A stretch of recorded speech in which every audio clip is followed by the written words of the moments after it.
जैसे एक लोग लक्ष्मण रेखा बना देते हैं ना अपने आर पार की, बस मुझे यही करना है, यही मेरी फील्ड है।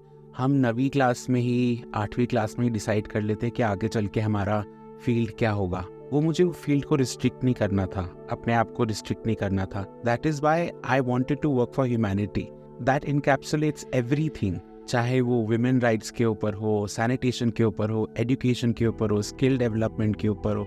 Everything is that I wanted to do. That is why we thought of this name Humans for Humanity. की शुरुआत कहाँ से हुई? शुरुआत हुई जब मैं 6ठी क्लास में था। वहाँ पर हमारे पंडित बिरजू महाराज जो हैं वो वहाँ पे परफॉर्म करने आए हुए थे हमारे स्कूल में। और परफॉर्म करते वक्त जब उन्होंने परफॉर्मेंस ख़त्म करी तो हमसे बोला कि आप सवाल पूछ सकते हैं। तो मैंने उनसे सवाल पूछा। आई सेड मेरे दादाजी उनकी उम्र के होंगे। मैंने कहा मेरे दादाजी आपकी उम्र के होते हुए भी अपने घर में अपना रिटायरमेंट एंजॉय कर रहे हैं, आपको ऐसी क्या ज़रूरत पड़ी है कि आप इस उम्र में आकर भी श्रम कर रहे हैं, परिश्रम कर रहे हैं, यहाँ पर स्कूल्स में परफॉर्म कर रहे हैं। तो उसका जो उन्होंने जवाब दिया वो बहुत खूबसूरत था। उन्होंने कहा कि हमारे देश में एक समय पे सोने की चिड़िया कहा जाता था, अभी वो सोने की चिड़िया नहीं है। क्यों? क्योंकि बहुत लूट मार हुई, लोग यहाँ से बहुत चुरा कर ले गए, सामान सब यहाँ से ले गए। जो था हमारे पास, जो हमारी धरोहर थी वो नहीं लेके जा पाए वो। तो हमारी हेरिटेज और कल्चर आज भी हमारे पास है और उसी को मैं बचा रहा हूँ। जो बचा है मैं उसी को बचा रहा हूँ, is what he said. And I think that is beautiful because who has the time to think about our rich cultural heritage? Very few people. और वहाँ से मैंने उनसे सवाल पूछा कि मैं क्या कर सकता हूँ। उन्होंने कहा आप जाके वॉलंटियर करें। And that is how I started volunteering for art and cultural activities. और धीरे धीरे करते साथ आपके टेस्ट बदलते रहते हैं। जैसे कई बार आपको भिंडी बहुत अच्छी लगती है बट कुछ दिनों के बाद आपको लौकी खाने का मन करता है। टेस्ट बड्स जैसे चेंज होते रहते हैं वैसे इंटरेस्ट भी चेंज होते रहते हैं। And one thing that did not change in my life was that I have to do social work and this should continue.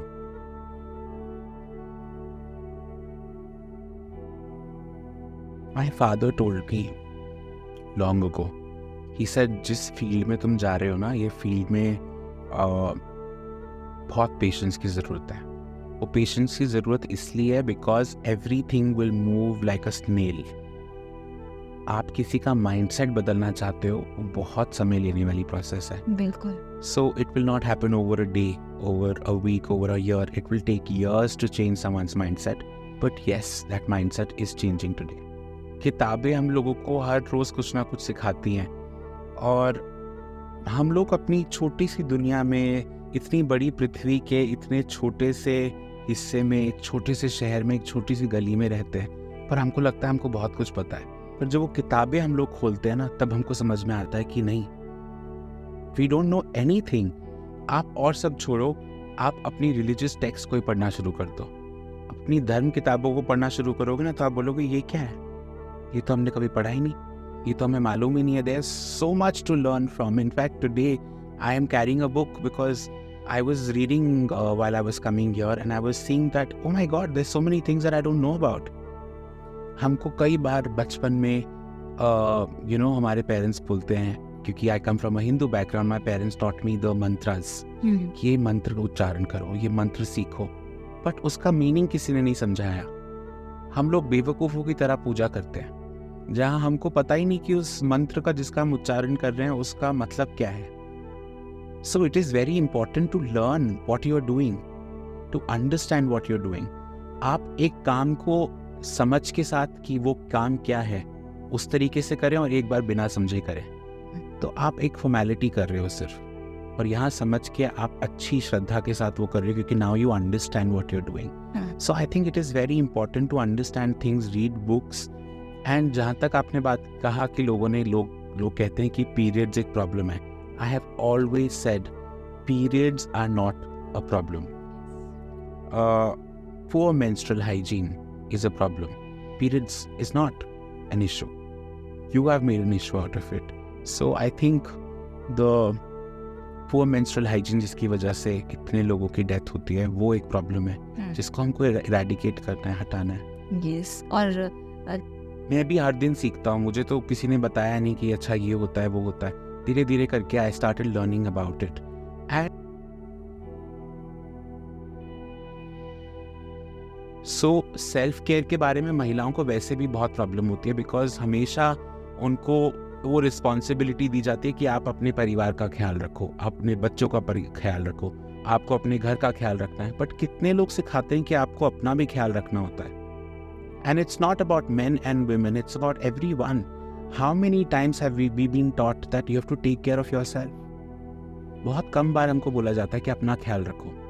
हर बात में हमको बोलते हैं कि अरे आगे का सोचो, अरे उसका सोचो, शादी के बाद क्या होगा, घर कैसे चलाओगे। पहले अपना ख्याल रखना सीखो, तभी तो आगे की चीज़ करोगे। Thankfully my family did not ever question me. मैं कुछ भी करना चाहूँ, my family was always a part of. वो चाहे कुछ ना करें, बट वो कुछ रोक नहीं लगाते थे कि क्यों कर रहे हो, कैसे कर रहे हो। सो सोसाइटी ने ऑफकोर्स उठाया बहुत। सोसाइटी तो हमेशा सोचती है, बोलती है, और मेरी माँ मुझे हमेशा ये बात बोलती है, कहती है अगर तुम ये सोचने लगोगे कि वो क्या सोचेंगे तो वो क्या सोचेंगे, हाँ, उनको सोचने दो, उनका काम उन्हीं को करने दो। तो you don't think much about it. But yes, कई जगहों पर ऐसा हुआ था जहाँ पर लोग पत्थर उठा के मारने आ गए थे कि ये तो हमारी लड़कियों को, औरतों को बिगाड़ रहा है। अच्छा। और कई जगहों पर एक्सेप्टेड नहीं होता कि मैन इसके बारे में बात करें, बिकॉज बहुत पर्सनल चीज़ होती है। अंडरस्टैंडेबल कि बहुत पर्सनल चीज़ है, बट इसके बारे में बात करना भी उतना ज़रूरी है, और पुरुषों को भी बात करना बहुत ज़रूरी है। मैं आपको एक छोटा सा एग्जांपल देता हूँ। मैंने कई बार कॉलेज में ऐसा देखा कि कोई गर्लफ्रेंड बॉयफ्रेंड है, और वो लड़की कहती है मेरा बॉयफ्रेंड तो मुझे कभी समझ ही नहीं पाता, और वाइफ सेइंग कि इनको कभी समझ में ही नहीं आता मैं क्या डील कर रही हूँ। वो क्यों? वो इसलिए नहीं समझ पाते क्योंकि उनको स्टार्टिंग से आपने बताया ही नहीं इस चीज़ के बारे में। एक छोटा लड़का जब अपनी माँ से पूछता है, घर पे सवाल पूछता है पीरियड्स के बारे में, पैड्स के बारे में, तो उसकी माँ कहती है this is not for you, it's not meant for men, you know, it's a women's thing. आगे चलकर वो स्कूल जाता है, तो स्कूल में उसकी टीचर भी सेम समाज से आती है जिस समाज से हम आते हैं, तो वो किताब के बीच में पढ़ाती है, पीरियड्स का चैप्टर आता है मेंस्ट्रुएशन का, वो उसको फ्लिप करके आगे बढ़ जाती है। वही लड़का बड़ा होता है, वो उसकी गर्लफ्रेंड बनती है, तो उसको समझ में नहीं आता इसको क्या क्या हो रहा है। I think this continues. This is why I've been saying that anyone and everyone who has come out of a woman needs to talk about it. So that is why I think it is very important to tell people, और यही हम लोग कर रहे हैं। हम लोग स्कूलों में जाते हैं, हम लोग बच्चों को अवेयर करते हैं इसके बारे में, हम लोग उनको पैड बनाना सिखाते हैं, और फिर क्यूरियोसिटी जब बढ़ती है तब उनको हम वर्कशॉप्स देते हैं कि this is how you can learn more about menstruation, because it is very important to understand it.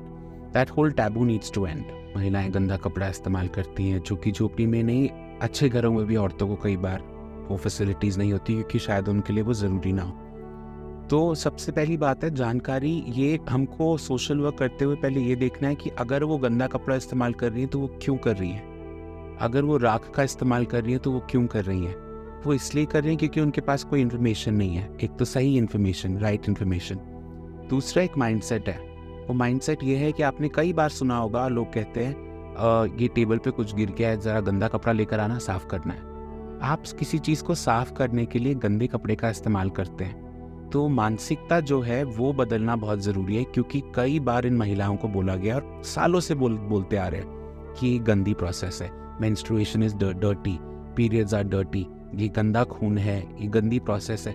Now because again and again you're saying that this is a dirty process, these women end up thinking that ये गंदा process है, इसमें हम साफ कपड़ा क्यों इस्तेमाल करें। उनके पास साफ कपड़ा होता भी है तो भी वो गंदा कपड़ा इस्तेमाल करते हैं, because they think that this is going to go in waste. तो ये सोचने वाली चीज़ें हैं, ये प्रॉब्लम्स हैं जिसका हमको प्रॉब्लम सोल्यूशन निकालना है एक साथ, और फिर कुछ करना है। अगर ऐसे ही हम उनको बांट दें सैनिटरी पैड्स, वो कल क्या करेंगी वो किसी को पता ही नहीं है। ये वही बात आ जाती है कि अगर आज आप किसी भूखे को खाना खिला रहे हो तो कल वो क्या करेगा। और अगर आप सोशल वर्क की फील्ड में हो तो आपको सोचना पड़ेगा कि इस प्रॉब्लम का रूट कॉज क्या है और इसको इरेडिकेट कैसे कर सकते हैं। Now awareness is only the tip of the iceberg. Means जो हमारा प्रोजेक्ट है वो 5 लेवल्स में काम करता है। So one of the level is where we teach them how to make sanitary napkins. Also understanding that, आपने पूछा कि इको फ्रेंडली और क्यों ऑर्गेनिक पैड्स के ऊपर हम लोगों ने फोकस करना शुरू किया। बिकॉज आप देखिए 800 साल पहले जब इसका इन्वेंशन हुआ था सैनिटरी नैपकिन का, उससे पहले शायद लोग कपड़ा इस्तेमाल करते थे, कुछ भी नहीं इस्तेमाल करते थे। So many women who were not using anything. पर 800 साल पहले जब सैनिटरी पैड का इन्वेंशन हुआ, तब से लेकर अभी तक वो फर्स्ट सैनिटरी पैड इस धरती पे ही है। वो अभी तक डिस्पोज ऑफ नहीं हुआ है, because it was made out of plastic. अब उसके बारे में कौन सोचेगा? आप एक तरफ पे भला करने का सोच रहे हो, पर दूसरी साइड पे आपको ये देख नहीं रहा है कि हमारा प्लैनेट का क्या होगा। And there is someone whom I look up to, Dr. Vandana Shiva. She says this planet is very powerful. She has lived with dinosaurs, without dinosaurs. She has lived in hotter times and in colder times. We are dispensable and we need to take care of our homes and ourselves and not the planet. So अपना ख्याल रखते वक्त भी आपको देखना पड़ेगा ना कि अपना घर को गंदा मत करो. So that is why plastic is so dangerous.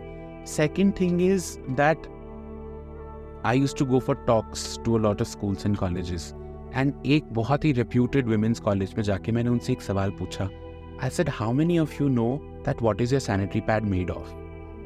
उसमें से एक हाथ भी खड़ा नहीं हुआ, एक हाथ. That is upsetting. That is upsetting. That is shocking. In fact, I heard a news where Uttarakhand में ही एक विलेज के बाहर, एक गांव के बाहर बनाया गया था एक मेंस्ट्रुअल हट, बिकॉज आज भी ये माइंडसेट लोगों के अंदर है कि महिलाओं को पीरियड्स के वक्त पर घर में नहीं रहना चाहिए. एंड आई से दैट हर वो चीज़ जो एक ज़माने में कही गई है उसका कुछ ना कुछ रेलेवेंस ज़रूर है, पर वो रेलेवेंस तब था, अब नहीं है. And this is what we need to understand that the relevance. आपने एक चीज़ देखी होगी कि रात को नाखून नहीं काटने. वो क्यों नहीं काटने? आप सवाल पूछना कब शुरू करोगे? हमको बिल्कुल रट्टू तोता बना दिया है, जो हमको बोला जाए हम उस चीज़ को मान जाते हैं. आज की जनरेशन बदल रही है, वो सवाल पूछती है और पूछना भी चाहिए. मेरी दादी ने मुझे कहा कि आप रात को नाखून नहीं काटने चाहिए. ऐसा क्यों? उनको नहीं पता था, क्योंकि उनको उनकी सास ने बताया. उनको भी जवाब नहीं, किसी ने बताया ही नहीं, किसी ने पूछा ही नहीं है. क्यों? वो इसलिए होता था क्योंकि रात को पुराने ज़माने में बिजली नहीं हुआ करती थी, नेल कटर्स नहीं होते थे, लोग नाखून ब्लेड से या किसी शार्प ऑब्जेक्ट से काटते थे. अब क्योंकि हमारे पास बिजली भी है, नेल कटर्स है, नेल फाइलर्स हैं, तो क्या उसका कोई रेलेवेंस है? नहीं. Similarly there so many things that I have said in the past जो टैबूज बन चुके हैं आज के ज़माने में. महिलाओं के लिए कहे गए हैं, पीरियड्स के लिए कहे गए हैं, बट आज उसका कोई रेलेवेंस ही नहीं है. ओलंपिक्स में लड़की पैड पहन के भाग रही है. Then why can a woman not work? The concept of women not working during periods existed because at that time it was feasible for them. आप देखिए, औरतें चारा भी काटने जाती थी, लकड़ी भी लाती थी, घर में खाना भी बनाती थी, साफ सफाई भी करती थी. तो यही एक ऐसा टाइम था जब वो सांस लेकर आराम कर सकती थी. और क्योंकि उस ज़माने में जॉइंट फैमिलीज हुआ करती थी, तो अगर एक बहू रेस्ट कर रही है तो दूसरी बहू दूसरा काम करती थी. आज के ज़माने में न्यूक्लियर फैमिलीज में जहाँ पर एक ही बहू है या एक ही पुरुष है, क्या ये पॉसिबल है? It's not possible. A man and a woman have to come together and they have to say that if we are talking about equality on bloody platforms everywhere we are going, we have to come together. While my wife is not able to work, I'll work. While she's going to work, I'll do something from the kitchen. Then is when you'll become equal. Otherwise, just saying that equality exists, it will not happen on its own.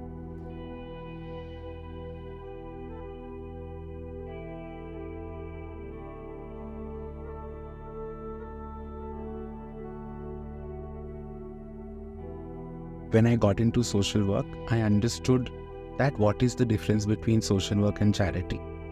Now, charity का एक concept हुआ करता था जहाँ आपकी जेब में अगर 100 रुपया है तो आप वो 100 रुपये से पैसा बचाकर अपनी नीड को काट के आप 10 रुपये आगे चैरिटी में देते थे. That is called charity.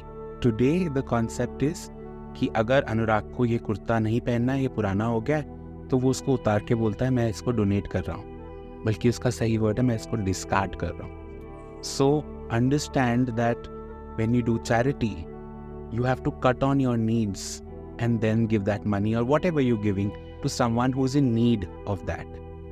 Social work is when you understand the root cause of the problem and eradicate that problem. आप किसी को एक दिन खाना खिलाते हैं तो अगले दिन क्या करेगा, ये आपको सोचना पड़ेगा एज अ सोशल वर्कर. आप उसको इतना सशक्त कर दें कि उसको आपके खाने की ज़रूरत ना पड़े, वो खुद कमा सके और खुद खा सके. That is social work. And this is what I think people need to understand that जैसे आपको एक पेट में अगर दर्द होता है तो आप एक डेंटिस्ट के पास नहीं जाते हो, आप एक डॉक्टर के पास जाते हो. आपके दांत में दर्द होता है तो आप डेंटिस्ट के पास जाते हो, आँख में दर्द होता है तो ENT के पास जाते हो. Similarly, social work is a profession that I think अच्छा काम करना बुरी बात नहीं है. But when you say social work, it's very important to understand that it is also a profession. And when there is a problem in the society, it's a social worker who can deal with it, not anyone and everyone. And that is also a problem.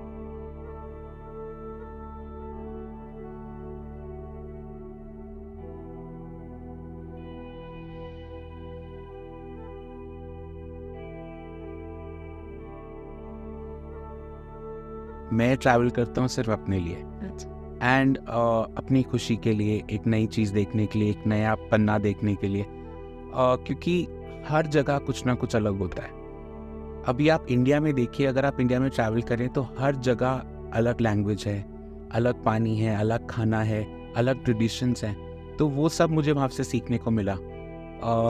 Right from fashion, from clothing to food, everything is different in our country. हर 14 kilometre में change होता है. सो I think to know about your own country is beautiful, and when you step out from a place, you also understand that how big this world is and how small we are.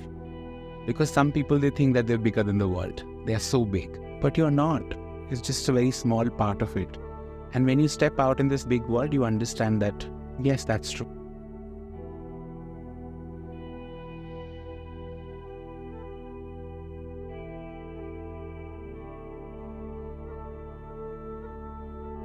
ने पूछा कि आप Indian कपड़े इतने पहनते हो और आपने वेस्टर्न तो पहनना ही छोड़ दिया. सो बहुत पहले when I was in Dehradun and I was in school, और स्कूल के दिनों से ही I was very active in social work and volunteering and all that. तो एक बार मुझे सचिवालय जाना था, तो मैं शॉर्ट्स पहन के और ऊपर से शर्ट पहन के पहुंच गया सचिवालय. लाल रंग के जूते थे, मुझे याद है. एंड उन्होंने बाहर से गेट से बाहर भगा दिया, शू कर दिया. अच्छा. बिकॉज उनको लगा कि क्या करने आए हैं आप, इस ज़रा सा बच्चा ये शॉर्ट्स पहन के, मैंने बोला मुझे मिलना है, किसी सेक्रेटरी से मिलना था, IAS ऑफिसर से. दे थॉट कि ये कोई बेवकूफ़ बच्चा है, इसको भगाओ यहाँ से. ऐसा मेरे साथ बहुत बार हुआ that I would go and people would not take me seriously because I'm wearing something. कि बहुत अनफॉर्चुनेट है, बहुत ही अनफॉर्चुनेट है कि आज भी एक इंसान को परसीव किया जाता है उसके पहनावे से. ये नहीं देखा जाता कि अंदर इंसान कौन है, क्या है, कैसा काम करता है, क्या कर रहा है और क्यों यह है. बट दे ओनली जज you on the basis of what you are wearing. And I was shooed away from these places. और उसके बाद एक इंसिडेंट हुआ जहाँ पर ऐसी रक्षाबंधन का ही समय था और यही टाइम था, और मैं एकदम से कुर्ता पजामा मैंने पहना, और बहुत ही सिंपल बेसिक सा कुर्ता पजामा पहना होगा. And I went to the secretariat without an appointment. वहाँ से बात जैसी गेट पे था, गेट से सीधा मुझे अंदर लेकर गए, just because I was wearing. Impression बहुत अच्छा बढ़ गया था. ये चीज़ 1, 2 बार 3 बार रिपीट हुई. And I said this is a magic wand. अब तो मुझे अपॉइंटमेंट की जरूरत ही नहीं, क्योंकि वो कुर्ता पजामा देख के आपको अंदर ले जाते हैं. अपॉइंटमेंट बन गया. So I said this is amazing. मुझे उस वक्त भी समझ में नहीं आया कि क्यों हो रहा है, कैसे हो रहा है. बस आई वाज अ किड. मैं कॉलेज पहुंचा. कॉलेज में मेरी टीचर ने बोला कि कल सबको फॉर्मल पहन के आना है, बिकॉज ग्रुप डिस्कशन है GD के लिए, everyone has to dress up in formal clothes. So I said sure, done. एंड जब मैं बाहर निकला, जब मैं जैसी कॉलेज में क्लास में पहुंचा और क्लास एंटर किया, my teacher said get out. I said why? She said didn't you listen? I said you have to wear western, you have to wear formals.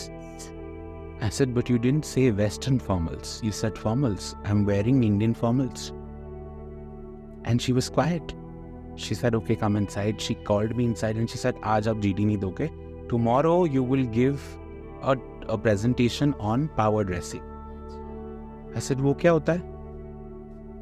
Then I read about power dressing. And then I understood that yes, it has made a huge impact in my life. Now because of that shawl or that dupatta, लोग मुझे जानते ही नहीं होंगे, वो मेरा नाम भी नहीं जानते, but whenever they saw me with that dupatta or shawl, they said, oh ये तो वही है. अभी थोड़ी देर पहले सलमान ने भी बोला कि अच्छा मैंने देखा था आपको, आज वो मिसिंग है. because it has become a part of my identity. हाँ, आईज को आदत सी हो गई है. So if I don't wear that, then people have a problem कि आज क्यों नहीं पहना. So that is beautiful, that's what I called her, that it has helped me in big way, the way I dress up.